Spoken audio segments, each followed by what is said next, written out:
자, 이번 제시문은 초임계 유체와 분리공정. 이것도 아주 재밌고, 일단 되게 쉬워요, 내용 자체가. 그러니까 막 복잡해 보여도 주장하는 바가 쉬우면은, 여러분 항상 모든 글이 주장하는, 그러니까 이 글의 목적이 쉬우면은 내용이 쉽게 보이는 거고, 목적이 어려우면 좀 어렵게 보이는 건데, 이거는 초임계 유체라는 것을 이용해서 분리공정을 한다는 얘기야. 그러면 초임계 유체가 뭔지, 분리공정이라는 것은 두 개의 제품, 두 개의 물건, 두 개의 뭐 용매 이런 것들을 용질 이거 두 개를 이렇게 분리하는 건데 어떻게 분리하는지에 대한 내용들을 쭉 설명한 글이에요.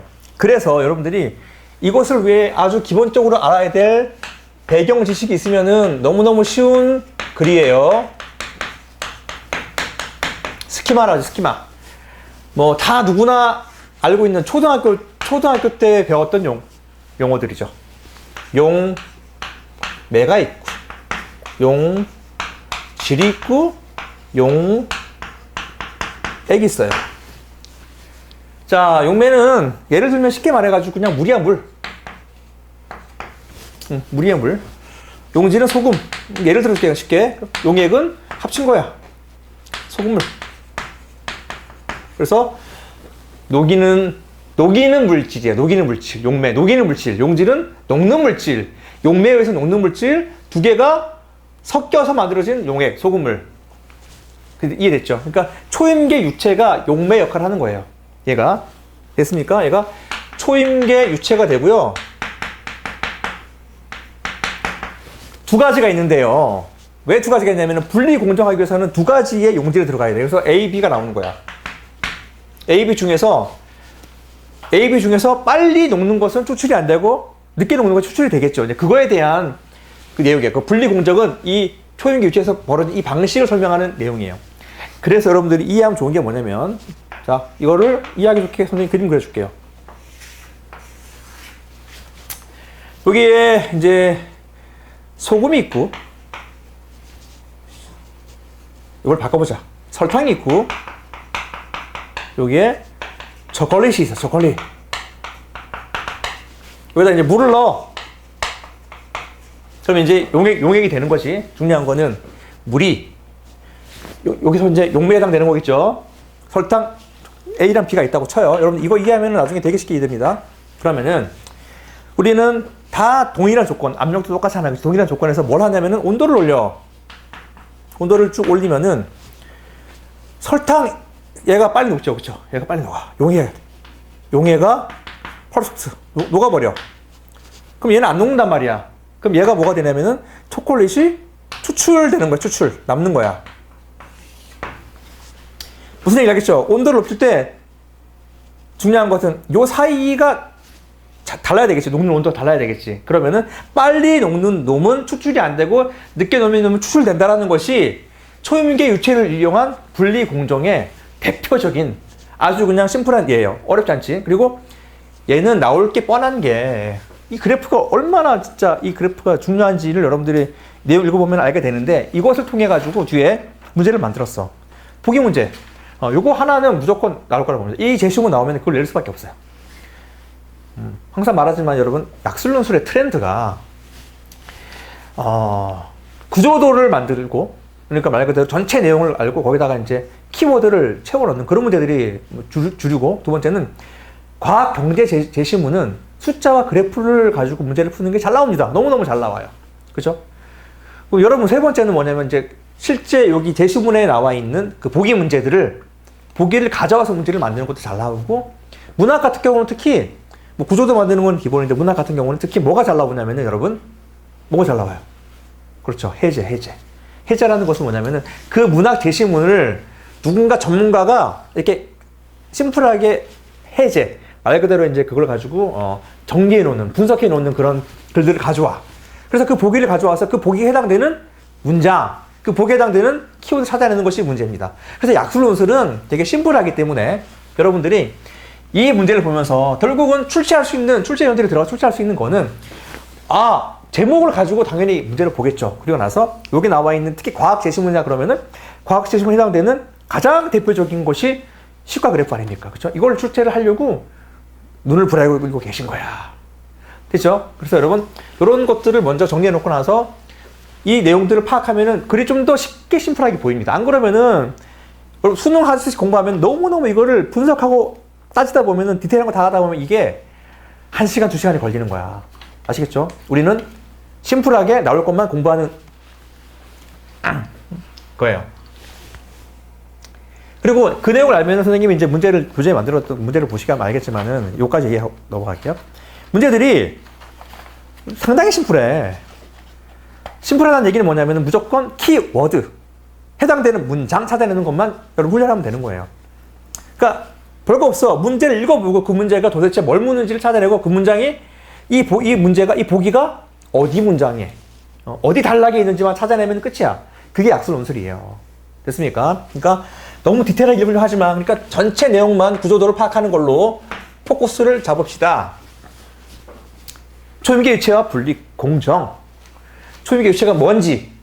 분리 공정이라는 것은 말 그대로 이제 분리한다라는 게 두 개를 분리하는 공정, 과정, 그죠? 이런 것들 말하겠지. 첫 번째, 초임계 유체에 대한 설명을 합니다. 초임계 유체란, 자, 임계점이라고, 지난 시간 설명했죠? 임계점, 역치, 그죠?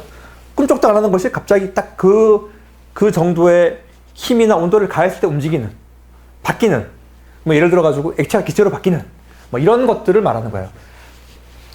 변화가 되어지는 그 점이 임계점이에요. 그렇죠? 초임계는 그 임계점 넘어간 걸 말하는 거고, 유체는 흐르는 물질이에요. 기체, 액체 같은 흐르는 물질을 말하는 거야. 그래서 초임계 유체에 대한 설명을 쭉 했어요, 지금까지. 토마스 앤드루가 액한성을 연구했고, 액한성을 연구하다가 발견했어. 이산화탄소는요, 31도 73.8바라는 압력에서 얘가 액화, 말 그대로 이제 그 임계점이 만들어진 거예요. 액화되는 거예요. 기체가 액체가 되는 거예요. 그리고 임계온도, 임계압력이라고 이제 불렀고, 정밀한 측정 실험을 통해서 이산화탄소 임계점 온도는 변경되었다. 이러한 임계온도와 임계압력을 함께 입고는 임계점이라고 한다. 임계점이라는 것은 아까 말했죠. 임계온도와 임계압력. 다시 말해가지고 기체가 액체로 바뀌는 그 해당되는 상태, 그게 이제 임계예요. 초는 넘어선 걸 말하는 거잖아. 그래서 온도와 압력 물질은 그 이상의 임계점의 이상, 초가 이상이잖아. 그렇죠? 이상의 온도 압력에서는 액체와 기체의 중간 상태, 초임계 유체 상태라고 존재하며 임계점의 물질에 따라 고유한 값을 가진다. 가령 나왔어요. 자, 이거는 여러분 앞으로 여러분들이 이 제시문을 가지고 출제 의도를 가진 사람들에게 별로 보이는 내용이 아니에요. 왜냐하면 제목에 해당되는 키포인트가 아니기 때문에 수능에서는 쭉쭉쭉 찾아내지만은 약수논술은 초임계 유체란으로 끝나는 거예요. 초임계 유체란 이거예요. 초임계 유체란 아까도 말했지만은 임계점을 넘어선 유체, 흐르는 물질, 이렇게 정리하면 돼요. 그래서 초임계 유체를 앞으로 가지고 이거를 분리 공정을 하겠다로 이제 글이 전개가 되는 겁니다. 그래서 1단락을 이렇게 정리하면 끝이야. 아시겠습니까, 여러분?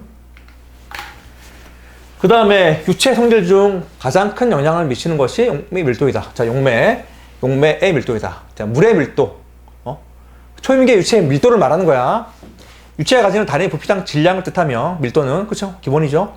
어떤 물질을 녹일 수 있는 능력은 유체의 밀도에 의한. 밀도가 클수록 잘 녹인다, 이런 얘기죠. 초임계 상태에서는 초임계 유체를 구성하는 분자 사이의 거리를 조절함으로써 액체와 달리 밀도를 바꾼다. 자, 그러면 초임계 유체가 여기에 쓰일 수 있는 이유는 뭐냐면은 이렇게 분리 공정에 쓸 수 있는 이유에 대한 설명이야. 초임계 유체를 구성하는 분자는 스스로 거리를 조절함으로써 액체와 달리 밀도를 크게 변화시킬 수 있기 때문에 용해도를 큰 폭으로 조절 가능. 자, 초임계 유체는 얘는 용해도를 큰 폭으로 조절한다라는 것이 두 번째 단락의 주제입니다. 왜? 초임계 유체를 쓰는 이유야. 그 분리 공정을 위해 초임계 유체를 쓰는 이유가 이거란 말이야. 이유. 초임계 유체가 활용되는 이유가 이거야. 자, 그 이유 뭐라 그랬어요? 그 이유는 얘가 기본 액체와 달리, 일반적인 액체와 달리 밀도를 크게 바꾸기 때문에, 변화시키기 때문에 말 그대로 이제 용해도를 높일 수 있다는 거죠. 쉽게 높일 수 있다는 거죠. 봐봐. 일반적인 그 이산화탄소의 경우는 임기온도 아래에서 요 증가시키면은 밀도가 17%밖에 증가되지 않는데 초용계 상태에서는 이산화탄소 밀도가 570% 증가한단 말이야. 엄청나게 증가가 된다라는 거야. 그래서 용해도를 큰 폭으로 조절하는 초용계 유체에 대한 설명을 했어요. 그리고 세 번째 그 유명한 출제될 수밖에 없는 이 그래프가 해서 나오는 거야. 여러분 잘 읽어야 돼, 이거. 이게 이거랑 똑같은 거야. 아시겠어요, 여러분? 이거 잘 봐. 여기 이제 그림은 뭐냐면은 선생님이 이 글을 안 읽고 그냥 설명하고 그냥 끝을 낼 겁니다.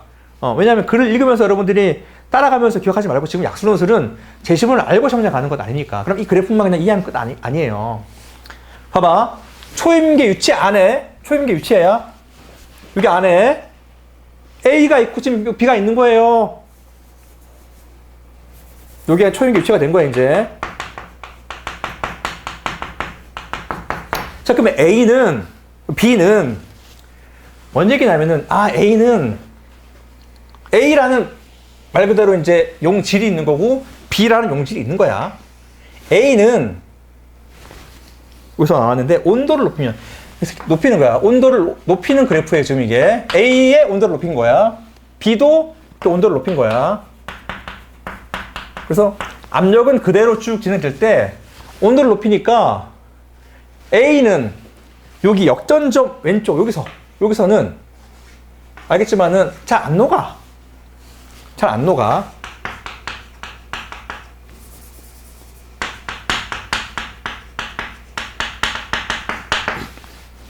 됐습니까? 근데 B의 용해도는 온도를 높이니까, 자, 중요한 거는 뭐냐면은, 요 아래서 안 녹고, 요 전부터, 소위 말하는 이 임계점이죠, 그쵸?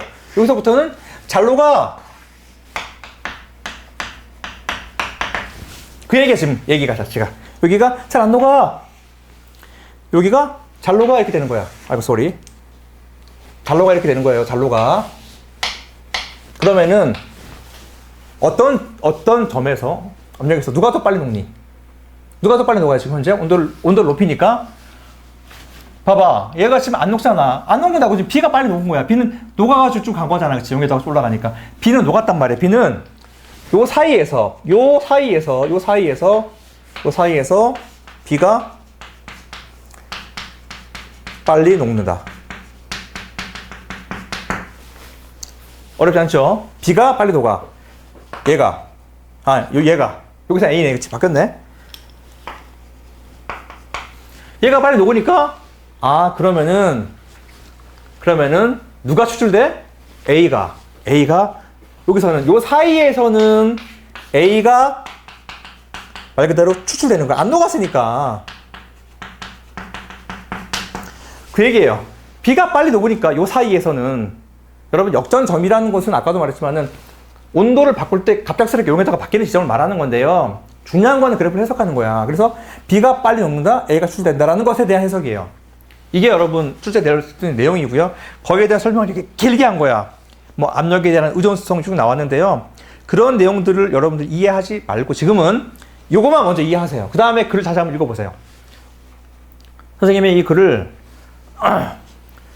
자세히 안 읽으려고 합니다. 이번에는. 자, 이번에는 왜 나올 게 뻔할 때는 그렇게 하는 게 좋아.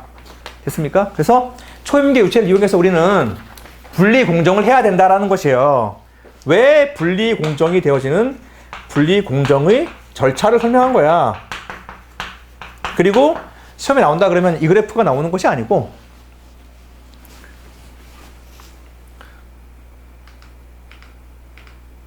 요게 나오겠죠. 요게 나왔다고. 요렇게 나온다고 시험에는. 여러분 느껴지십니까? 아까랑 그래프가 바뀌었죠? P라는 놈으로 바꿨고 Q라는 놈으로 바꿨는데 두 개의 그래프를 바꿨어. 그쵸? 그러면 언제든지 출제위원들은 그 두 개를 바꿀 수가 있어. 이 그래프나 저걸 날지는 모르지만, 그러나 중요한 것은 뭐냐면은 여기서 온도를 올리면 P의 용해도는 뭐하고 Q의 용해도는 뭐하고 따라서 뭐가 성분이 석출되고 성분이 뭐가 석출된다 이렇게 나온 거잖아. 결국은 P하고 Q가 온도를 높일 때 어떤 일이 벌어지는지를 설명하고 그 다음에 뭐가 석출되느냐라는 것, 분리 공정이 되느냐를 찾아내면 끝이야. 그래서 여러분 이 문제 나올 확률, 이 제시문 나오면은 내가 장담하건대 90% 이상입니다. 장담이란 말 뺍니다. 장담이라는 것을 항상 조심해야 돼. 자, 이거는 조심해야 돼. 그죠? P와 Q를 초염계 유체에 용해한 후에 뭐 식물 뿌리 이런 건 필요한 게 중요한 게 아니야. 여기 이제 말 그대로 용매에 녹이는 건데 P를 녹이고 Q를 녹여. 그런데 압력에 따른 초염계 유체에서 용해도는 오른쪽 그래프와 같아. 중요한 건 여러분 온도예요. 온도를 가지고 하는 거야. 그래서 두 역전점 사이의 압력에서 온도를 T1에서 T2로 올리면 P의 용해도는 봐봐. 두 역전점 사이의 압력에서 자 봐봐. 두 역전점 사이의 압력 이걸 말하는 거야 여러분. 요 사이의 압력 이 압력에서 지금 해석하는 거야. 그러면 T1에서 T2로 올리면 은 P의 용해도는 보이죠 여러분? 증가하는 거 올라갔잖아. 그쵸? 얘는 빨리 녹은 거야. 그래서 요 사이에서는 설탕 빨리 녹는다고. 뭐가? P가 빨리 녹아. 그리고 요 사이에서는 Q의 용해도는 낮아지는 거잖아. 얘는 증가 감소잖아. 낮아지잖아 지금. 올려도 T2 아래 있잖아 지금. 따라서 용해되어 있던 성분 뭐가 추출됩니까? 그쵸?